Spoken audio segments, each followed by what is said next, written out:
Hello दोस्तों, class 10th guide solution. कुछ बच्चों का गाइड में प्रॉब्लम हो रहा है तो उसका सॉल्यूशन मैं करने जा रहा हूँ। मेरे पास क्वेश्चन आया है व्हाट्सएप पे।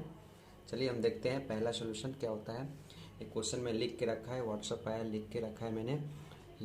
बोल रहा है कि एक द्विघाती बहुपद के शून्याङ्कों का योग तथा गुणनफल क्रमशः 2 तथा -15 है तो बहुपद क्या है। 4 ऑप्शन है, उसमें से चुनना है। तो चलिए हम इसका सॉल्यूशन ढूंढते, सॉल्यूशन को सॉल्व करते हैं आपके सामने।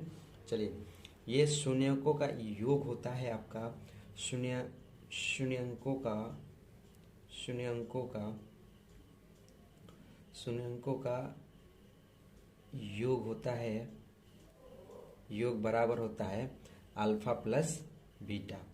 उसी तरह ये गुणनफल दिया है, शून्यंकों का गुणनफल कितना दिया है आपका -15। ये दिया है कितना 2। कितना दिया है 2। देखिए योग दिया है अल्फा प्लस बीटा बराबर कितना दिया है 2 दिया है। उसी तरह गुणनफल दिया है शून्यंकों का गुणनफल दिया है। गुणनफल बराबर होता है अल्फा इंटू बीटा। ये दिया है -15। ठीक है, एक फार्मूला है, आप उस फार्मूले को अच्छी तरह से याद कर लीजिएगा। यहाँ पर लिख रहा हूँ एक फार्मूला है। ये फार्मूला होता है, अतः सुनिएगा, फार्मूला होता है x square minus alpha plus beta x plus alpha into beta. बस इसी के स्थान पे हमको रख देना है सब कुछ जो दिया है। एक्स स्क्वायर नहीं दिया तो एक्स स्क्वायर का एक्स स्क्वायर रखेंगे। ठीक है, ये अल्फा प्लस बीटा दिया है आपका, अल्फा प्लस बीटा दिया है 2, तो ये हो गया 2x।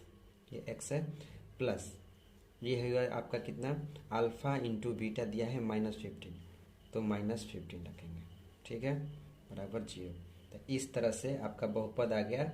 अतः लिखेंगे, अतः बहुपद आ गया आपका। यहाँ पर बहुपद आ गया x square minus two x. देखिए एक्स स्क्वायर -2x, ये देखिए प्लस माइनस क्या होता है -15 बराबर 0। यही आपका आंसर हो गया।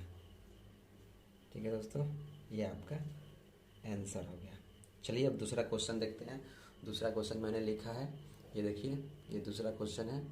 ठीक है दोस्तों, ये दूसरा क्वेश्चन है। दिया है यदि x बराबर √7 प्लस 4 इंटू √3 है तो x प्लस 1/में x का मान कितना होगा।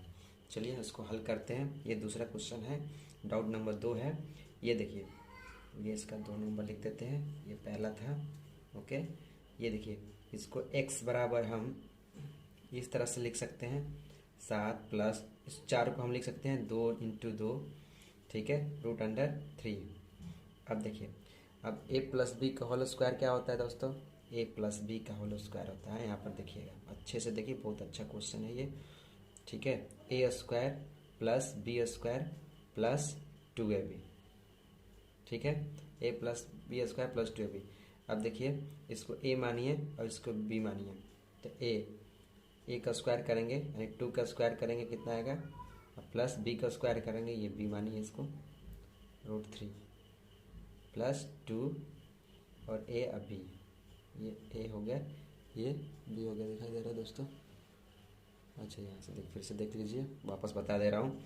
a प्लस बी का होल स्क्वायर होता है a square plus b square plus 2ab। ठीक है, तो जहाँ पर इसको a मान लीजिए, इसको a मान लीजिए, इसको b मान लीजिए। इसको a मानिए, इसको b मानिए। ठीक है, तो लिखेंगे a स्क्वायर की जगह पे a स्क्वायर लिखेंगे। ये नोट करके लिख दे रहा हूँ आपको समझने के लिए। ये है, डायरेक्ट नहीं आएगा, लिख देंगे तो डायरेक्ट पता नहीं चलेगा कैसे आया, इसलिए a स्क्वायर की जगह पे हम 2 लिखते हैं।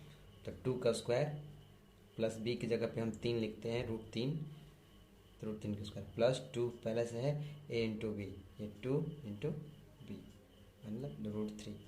ठीक है, इस तरह से। अब देखिए 2 का स्क्वायर करेंगे तो कितना आएगा 4, प्लस 3 का स्क्वायर करेंगे, √3 का स्क्वायर करेंगे तो 3 आएगा। √3 का स्क्वायर होता है तो रूट से ये स्क्वायर जो है ना कैंसिल हो जाता है और ये आता है, ये 2 दूना का 4, ये आपका इतना आया। देखिए 4 और 3 7 प्लस ये 4 √3, तो देखिए इतना को हम इतना आराम ये लिख सकते हैं। ठीक है दोस्तों, इस तरह से मैंने इसीलिए मैंने ये आपको दिखाया कि इतना हम लोग लिख सकते हैं।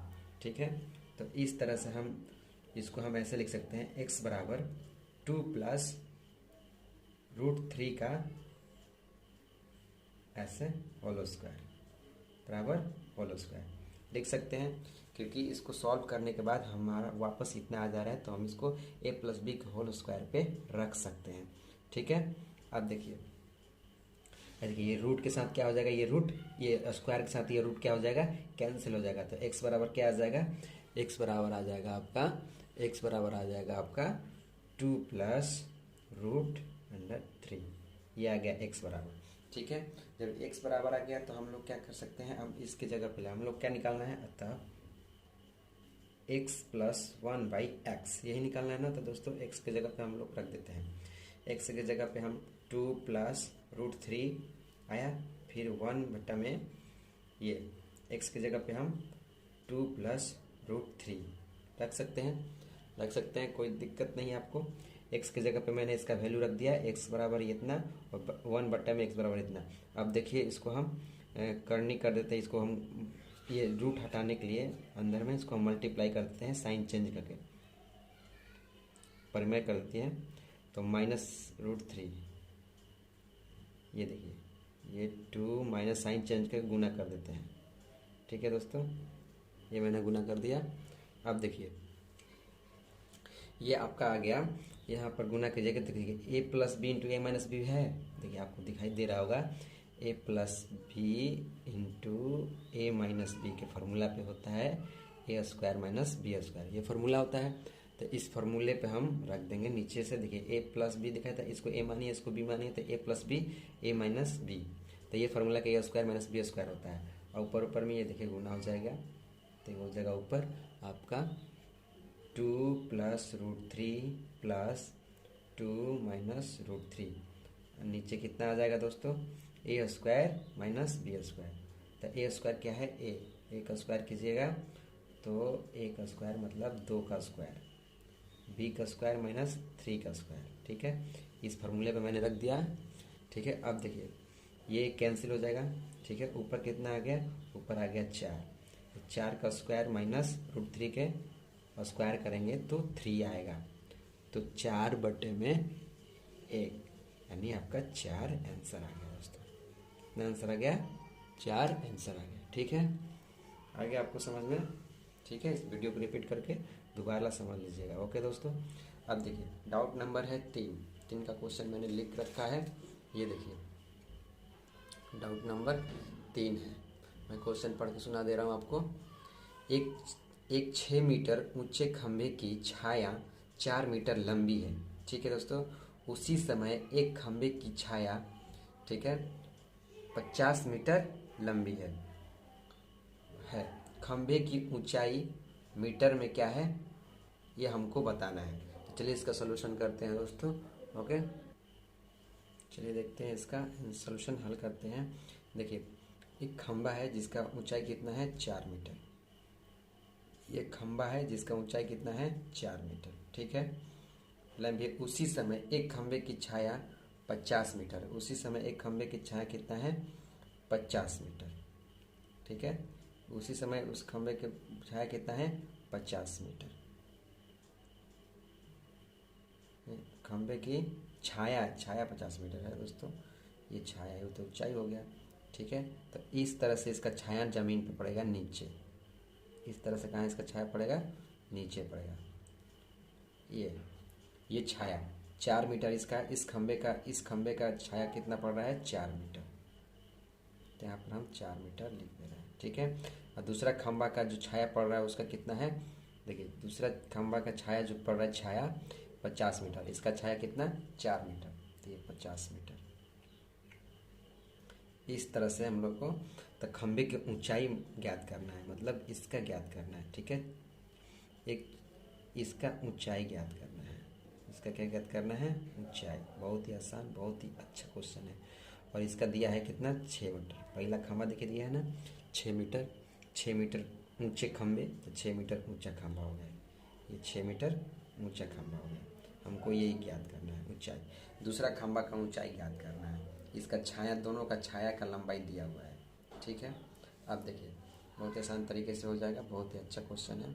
अब देखिए ये एक समकोण त्रिभुज है, ये समकोण त्रिभुज बन रहा है, इसका नाम देते हैं ए, बी और सी, और इसका नाम दे देते हैं आपका डी और ई, ठीक है। देखिए ए बी सी एक समकोण त्रिभुज दिखाई दे रहा है, उसी तरह डी ई सी एक समकोण त्रिभुज दिखाया जाता है। ये आपस में क्या है, समरूप है।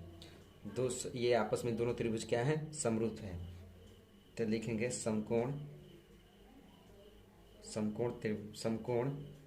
त्रिभुज ए बी सी व डी ई सी, डी ई और सी, ठीक है, डी सी ई में, ठीक है दोस्तों। तो आपस में भुजा क्या हो जाएंगे, जो दो समरूप त्रिभुजों का भुजा आपस में क्या होते हैं, बराबर होते हैं। तो लिख देंगे हम इसका भुजा बराबर, ए सी बराबर है किसका, ए सी बराबर है आपका ए पी समरूप है, ए सी समरूप भुजा है किसके भुजे के बराबर, ए सी। ये देखिए आपका ए सी है, ए सी तो डी सी के बराबर हो जाएगा। ये इसका भुजा और इसका भुजा क्या हो जाएगा, आपस में बराबर हो जाएगा। ओके दोस्तों, दिखाई दे रहा है ना। ये देखिए ए सी भुजा और डी सी भुजा क्या हो जाएगा, आपस में बराबर होगा। तो ए सी बराबर है किसका, डी सी के, समरूप है, डी सी के समरूप है, ठीक है। उसी तरह बी सी, ये बी सी किसके बराबर हो जाएगा, ई सी के बराबर हो जाएगा। बी सी किसके बराबर हो जाएगा, ई सी के बराबर हो जाएगा। तो बी सी भुजा समरूप है किसके बराबर, किसके, ई सी के, ठीक है। उसी तरह ये जो है ए भी किसके बराबर होगा, डी ई के, डी ई के, ए भी बराबर किसके होगा, ए भी समरूप है किसके, डी ई के, ठीक है, डी ई का।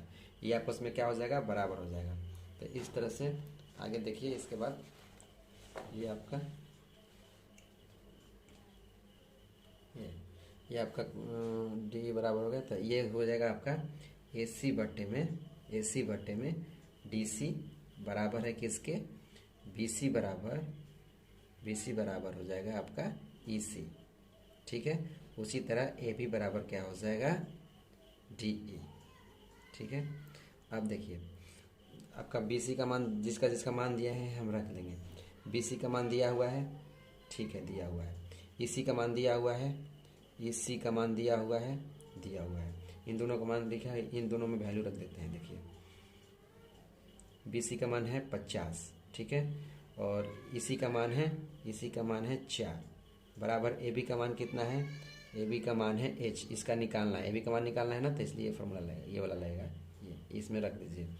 तो एच बराबर क्या हो जाएगा, डी का मान दिया हुआ है कितना, डी का मान दिया हुआ है 6, कितना, 6। देखिए ये कट गया नीचे से, दो नी 4, 2 3 6, ठीक है। इस तरह से ये कट गया 25 मिनट में, ठीक है, 25। तो गुना कर दीजिए, इसमें गुना कर दीजिए। तो 25 3 75, यानी आपका एच बराबर कितना आ गया, एच बराबर आ गया 75 मीटर। ये आपका आंसर हो गया, कितना, 75 मीटर, ठीक है दोस्तों। वीडियो को दोबारा देख लीजिएगा, अगर नहीं समझ में आया होगा तो। बहुत ही अच्छा क्वेश्चन और आसान है। ओके, नेक्स्ट डाउट है ये देखिए। नेक्स्ट डाउट आपको पढ़ के सुना दे रहा हूँ, ठीक है। एक 6 मीटर ऊंचे खंबे की छाया पृथ्वी पर 2√3 मीटर लंबी है, तो सूर्य का उन्नयन कोण ज्ञात करना है, ठीक है दोस्तों। इस तरह से बहुत अच्छा क्वेश्चन, बहुत ही आसान है और कंपटीशन एग्जाम में भी आता है। इसको ध्यान से देखिएगा, रेलवे बैंक एग्ज़ाम देंगे ना तो ऐसा क्वेश्चन आता है, ठीक है। ये आपका दिया है ये, ठीक है, इस तरह से, ठीक है। कह रहा है कि 6 मीटर ऊंचे खंबे, ये खंबा हो गया, ये खंबा हो गया, खंबा की ऊंचाई कितना है, 6 मीटर है। खंबा की ऊंचाई कितना है दोस्तों, 6 मीटर है। ओके, 6 मीटर है, 6 मीटर है। ये 90 डिग्री कोण बना रहा है, ये उन्नयन कोण हम लोग को ज्ञात करना है, ठीक है। और 6 मीटर है, और इसका जो पृथ्वी पर छाया बन रहा है, ये मतलब छाया तो इधर ही बनेगा ना, किसी चीज़ का, खंबे का, तो पृथ्वी बनेगा। इस तरह से 2√3 बन रहा है, ठीक है। हमको ये क्या करना है, तो हम जानते हैं कि tan थीटा बराबर क्या होता है, हल कीजिए, हल कीजिए। टेन थीटा बराबर क्या होता है? टेन थीटा बराबर होता है लंब बटा में कौण, लंब बटा में आधार, लंब बटा में आधार होता है। ठीक है दोस्तों, आधार, लंब कितना है? लंब है देखिए 6 मीटर, और आधार कितना है? 2√3 है। ठीक है, तो ये कट गया 2 से, 2 3 6, क्या बच गया? 3√3। हम इसको 3 को हम ऐसे लिख सकते हैं √3 इंटू √3, कैसे वापस गुना करेंगे √3 इंटू √3 तो 3 आ जाएगा, इसलिए मैंने ऐसे लिख सकते हैं। क्यों? क्योंकि नीचे से हटाना है ये, तो ये कट आपस में कैंसिल हो गया। क्या बच गया? बच गया आपका √3। और √3 किसका मान होता है? tan 60 का। tan 60 का मान कितना होता है? √3 होता है। तो ये आपका थीटा बराबर आ गया, मतलब ये एंगल आ गया 60 डिग्री। ओके दोस्तों।